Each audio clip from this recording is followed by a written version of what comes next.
असं आहे की ज्यावेळेला सरकारला वाटतं की एकदम हल्ला होणार आहे, तर हवाई हल्ल्याकरता सायरन असतो. आपण जर 1971च्या युद्धाची आठवण केली तर त्यावेळेला सायरन वाजायचं मुंबई पुण्यामध्ये, की म्हणजे त्याचा अर्थ असा होता की पाकिस्तानची विमानं किंवा इतर शत्रू राष्ट्रांची विमानं ही आपल्याकडे येत आहेत. आणि तसं झालं की मग नागरिक आपल्या घरात लपून बसतात किंवा खालच्या मजल्यावरती येतात, वरती राहत नाहीत आणि सेफ ठिकाणी येण्याचा प्रयत्न करतात, म्हणजे खासकर अंडरग्राऊंड पार्किंगमध्ये वगैरे. तर ही एक पद्धत असते हवाई हल्ल्यापासून वाचण्याकरता. तर जर तुम्ही अशा पद्धतीचा जर वापर करायला सुरुवात केली तर याचा अर्थ काय होतो की तुमच्यावरती प्रचंड दबाव पडलेला आहे आणि तुम्हाला वाटतं आहे की तुमच्यावरती जो हल्ला होणार आहे, हवाई हल्ला, तो लगेचच होणार आहे. म्हणून तुम्ही त्याची तयारी करतात. आणि याच्याबरोबर तुम्हाला अजून एक गोष्ट बघायला पाहिजे. हवाई हल्ला होणार आहे, त्यांचे संरक्षण मंत्री म्हणत आहेत की आमच्यावरती हल्ला होणार आहे. आणि काल रात्री एक अत्यंत महत्त्वाची घटना घडली. रात्री 2 वाजता, मी रिपीट करतो, रात्री 2 वाजता पाकिस्ताननी एक न्यूज कॉन्फरन्स घेतली आणि सांगितलं की पुढच्या काही तासामध्ये भारत हा आमच्यावरती हल्ला करणार आहे. तुम्ही कधी इतिहासामध्ये कधी ऐकलं आहे का की रात्रीच्या 2 वाजता कोणी कॉन्फरन्स घेतली आहे? का घेतली आहे? याला 2 कारणं असतात. तर रात्री 2 वाजता कॉन्फरन्स घेतली की सगळे जग एकदम जागा होते की अरे हा काय प्रकार आहे, आत्ता का तुम्ही म्हणताय? आणि मग जग भारताला फोन करायचा प्रयत्न करेल की अरे अशी माहिती मिळते, कृपया हल्ला करू नका, कृपया युद्ध सुरू करू नका. आणि दुसरं असं होतं की त्याच्यामुळे त्याचे नागरिक अलर्ट होतात आणि सगळीकडे एक जगामध्ये एक भीतीचं वातावरण निर्माण होतं की काहीतरी मोठं घडणार आहे. तर म्हणून जगाला जागरूक करण्याकरता रात्रीच्या वेळेला ही कॉन्फरन्स घेतली जाते. आणि ज्यावेळेला आपल्याकडे रात्र असते, आपली आणि पाकिस्तानची रात्र एकसारखीच आहे, तर त्यावेळेला युरोपमध्ये दिवसाचा प्रकार असतो, तर तिथे त्याला जास्त पब्लिसिटी मिळते. तर हल्ला होणार आहे असं पाकिस्तानला वाटते, त्यांचे सगळेच मोठे नेते म्हणत आहेत. आणि एवढंच नव्हे तर आता सध्या जे पाकिस्तानचे जे राजकीय म्हणजे नेते आहेत, म्हणजे शहाबाज शरीफ जे त्यांचे पंतप्रधान आहेत, ते म्हणत आहेत की सैन्याने आता हा जो सगळा फालतूपणा केला दहशतवादी हल्ला करण्याचा, तर त्याच्यामुळे नुकसान आमचं होणार आहे. तर थोडक्यामध्ये राजकीय नेतृत्व आणि पाकिस्तानी सैन्य यांच्यामध्ये दुफळी निर्माण झालेली आहे. कारण दोघांना वाटतं की आता हल्ला होईल, नुकसान आपलं होईल आणि मग आपली जी अर्थव्यवस्था जी पहिलेच खराब होती ती अजून खराब होणार आहे. सर, भारत पाकिस्तानवर पेजर प्रमाण डिजिटल हल्ला करू शकतो का, अशी भीती पाकिस्ताननं व्यक्त केली की 24 तासात एकदा मोबाईल बंद करा, असं पाकिस्तानचे विश्लेषक जावेद चौधरींनी म्हटलंय. 24 तासात एकदा मोबाईल बंद करायला सांगितलं आणि अशा प्रकारे हल्ला होऊ शकतो. असा आहे जो पेजर हल्ला जो इस्रायलने केला होता, पेजर एका खास बनावटीचे होते, ते एका खास कंपनीने बनवलेले होते आणि त्या पेजरमध्ये एक्सप्लोजिव्ह हे भरून ठेवलेले होते. तर तशा प्रकारचं आपण काही केलं असेल असं मला काही वाटत नाही आहे. कारण त्याच्याकरता 8 महिने, 9 महिने, 1 वर्ष आधी अशी तयारी करावी लागते. आणि आज माझ्या माहितीप्रमाणे असे आपल्याकडे असलेले कुठलेही असे फोन नाही आहेत की जे पाकिस्तान वापरते. पण हो, एक गोष्ट शक्य आहे की आपला भारतात बनणारे जे ॲपल आयफोन्स वगैरे आहेत, हे पाकिस्तानलासुद्धा निर्यात होत आहे. तशा फोनमध्ये जर काही एक्सप्लोजिव्ह घातलं तर अशा प्रकारचे स्फोट हे होऊ शकतात. परंतु अशा प्रकारचे ॲपलला सांगून एक्सप्लोजिव्ह घालायचं, ते पाकिस्तानमध्ये पाठवायचे, याला खरोखरच अतिशय मोठ्या प्लॅनिंगची गरज राहील आणि खूप आधीपासून हे करावं लागेल. तर ती शक्यता मला थोडीशी कमी दिसते आहे. परंतु एवढं नक्की की आपण तंत्रज्ञानाचा वापर नक्कीच करतो आहे. म्हणजे ज्याला आपण म्हणतो हायटेक तंत्रज्ञान. म्हणजे तुम्हाला 2 उदाहरणं देतो की आता हे जे दहशतवादी शोधले जात आहेत, त्याच्याकरता आपण 3D मॅपिंगचा वापर करतो आहे. आपण टेक्निकल इंटेलिजन्सचा वापर करून बघतो आहे की दहशतवादी काय बोलले. तर आपल्याला असं आढळून आलं की दहशतवाद्यांकडे जे फोन होते, जे मोबाईल होते, हे कुठलेही भारतीय बनावटीचे नव्हते, हे सॅटेलाईट फोन नव्हते, हे चीनी बनावटीचे फोन होते. आणि चीनी मेसेजिंग ॲप्स होते.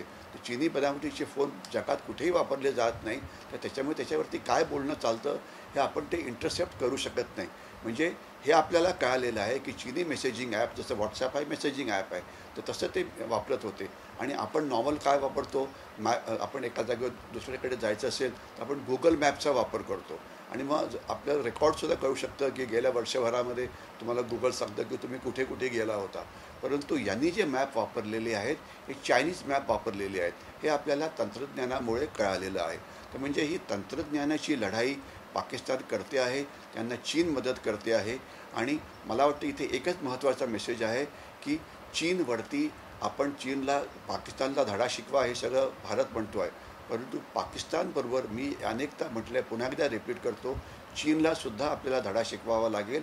कारण चीन मोठ्या मोठ्या तरीकेने, मोठ्या पद्धतीने पाकिस्तानला ॲम्युनिशन देतो आहे, पाकिस्तानला वेपन देतो आहे, पाकिस्तानला तंत्रज्ञान पुरवतो आहे, ज्यामुळे पाकिस्तानची लढण्याची क्षमता वाढते आहे. तर चीनला धडा शिकवायचा म्हणजे काय, तर चीनवरती आपण पूर्णपणे बहिष्कार घालायला पाहिजे. भारतीय नागरिकांनी कुठलंही चीनी बनावटीच्या गोष्टी वापरायला नको. परंतु याच्याशिवाय जे आपलं कॉर्पोरेट वर्ल्ड आहे, त्यांनी मागच्या वर्षी $90 अब्ज एवढ्या किमतीच्या गोष्टी चीनमधून आयात केल्या. ही आयात थांबायलाच पाहिजे. आपण ऑल्टरनेट सप्लाय चेन हे शोधायलाच पाहिजे. ऑल्टरनेट सप्लाय चेन अवेलेबल आहे, पण त्याची किंमत एक 15 ते 20% ही वाढते. कारण जसं आपण चीनकडनं गोष्ट आयात करतो, त्यांची आर्थिक ताकद वाढते. त्यांची आर्थिक ताकद वाढली की ते पाकिस्तानला मदत करतात, आणि पाकिस्तानला मदत केलं की पाकिस्तानची भारताला त्रास देण्याची क्षमता वाढते. म्हणजे चीनबरोबर आपण पाकिस्तानबरोबर आपण चीनलासुद्धा धडा शिकवलाच पाहिजे. जर भारताच्या भीतीनं पाकिस्ताननं लष्कर ए तोयबाचा जो प्रमुख हाफिज सईद आहे त्याची सुरक्षा वाढवली. हाफिज पाकिस्तानसाठी किती महत्त्वाचं आहे, आणि लादेनला जर अमेरिकेनं जसं मारलं तसं भारत हाफिजला मारू शकतो का?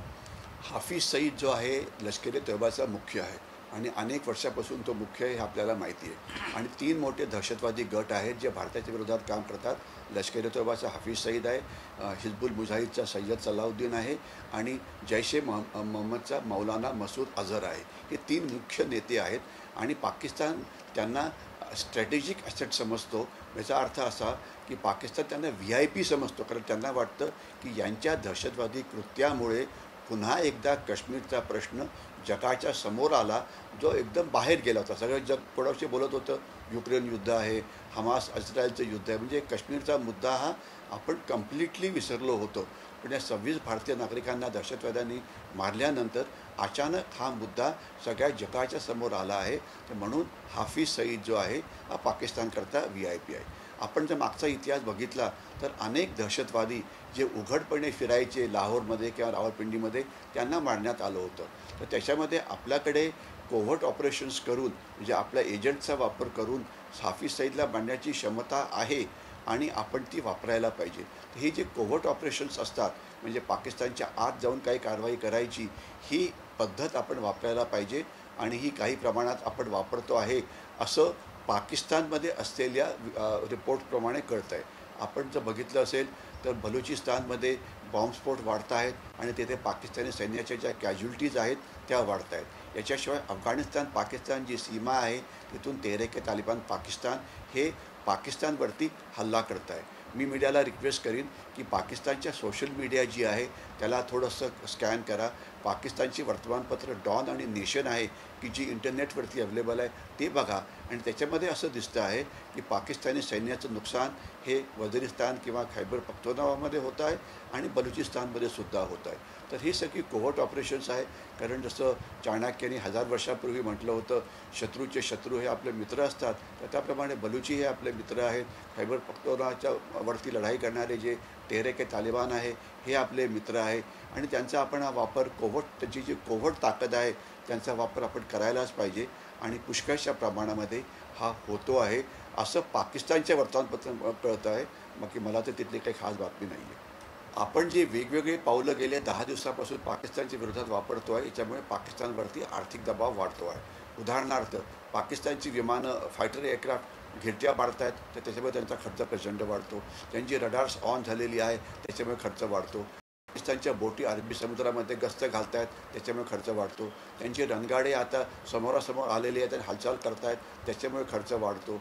आणि याच्याशिवाय पाकिस्तान जी एअर स्पेस होती आपण भारताची ती बंद केली, त्याच्यामुळे पाकिस्तानच्या विमानांना आता जर जपानकडे किंवा इतरत्र जायचं असेल तर त्यांना लांबचा रूट घेऊन जावा लागतो. त्याच्यामुळे त्यांच्यावरती आर्थिक दबाव पडतो आहे.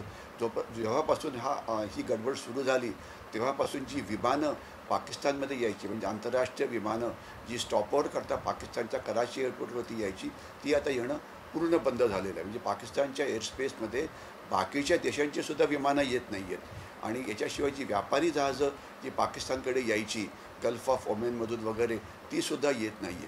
तर या सगळ्यामुळे आता पाकिस्तान बाय एअर आयसोलेट झाला आहे, बाय सी आयसोलेट झालेला आहे. आणि त्यांची किंमत जे राहणीमान आहे ते वाढतं आहे. आणि त्यातला सर्वात महत्त्वाचा मुद्दा असा की अटारी जे पंजाब बॉर्डरवरती आहे, इथून 4,000 कोटी रुपयाचा ट्रेड प्रत्येक वर्षी व्हायचा, तो आपण थांबवलेला आहे. आणि हा ट्रेड म्हणजे काय होतं, पाकिस्तानला भारताकडनं भाजीपाला, धान्य म्हणजे रोजच्या जीवनाच्या गोष्टी मिळायच्या, तर त्या आता मिळत नाही आहे. जर आपण पाकिस्तानचा नकाशा बघितला तर भारत भाजीपाला देणार नसेल, धान्य देणार नसेल तर कुठलं राष्ट्र देईल? अफगाणिस्तान देऊ शकतो का? नाही. गल्फ देऊ शकतं का? नाही. तर आता ते UAEमधनं भाजीपाला आणतायत आणि त्याची किंमत 3 पटीने वाढली आहे. कारण भारतीय भाजीपाला जो डायरेक्टली पंजाबमधनं जायचा तो आता बाय सी समुद्रातून जातो दुबईमध्ये आणि तिथून पाकिस्तान तिप्पट किमतीने तो विकत घेतो. तर त्याच्यामुळे पाकिस्तानमध्ये आज पेट्रोलची किंमत 350 रुपये 1 लिटर आहे आणि पाकिस्तानी रुपया आणि भारतीय रुपया जवळजवळ एकाच स्तरावरती आहे. त्याच्यामुळे प्रचंड महागाई वाढते आहे आणि ज्यामुळे पाकिस्तानवरती आर्थिक दबाव हा प्रचंड वाढतो आहे. आणि या आर्थिक दबावामुळे पाकिस्तानची इकॉनॉमिक हालत ही खस्ता होणार आहे. आणि इतिहासामध्ये मला वाटतं पहिल्या वेळा पाकिस्तानी सैन्य कर्ज काढून लढाई करण्याचा प्रयत्न करेल, असं इतिहासामध्ये कधी पहिले घडलेलं नाही आहे. तर या सगळ्याचा दबाव, सगळ्या दबावाचा अर्थ असा आहे की पाकिस्तान दमेल, पाकिस्तानची आर्थिक व्यवस्था खराब होईल आणि मग असे ज्यावेळेला वेळ निर्माण होईल त्यावेळेला भारताचा हल्ला नेमका होईल, ज्यावेळेला भारत त्यांना एक प्रॉपर धडा शिकवेल जो अतिशय मोठा असेल.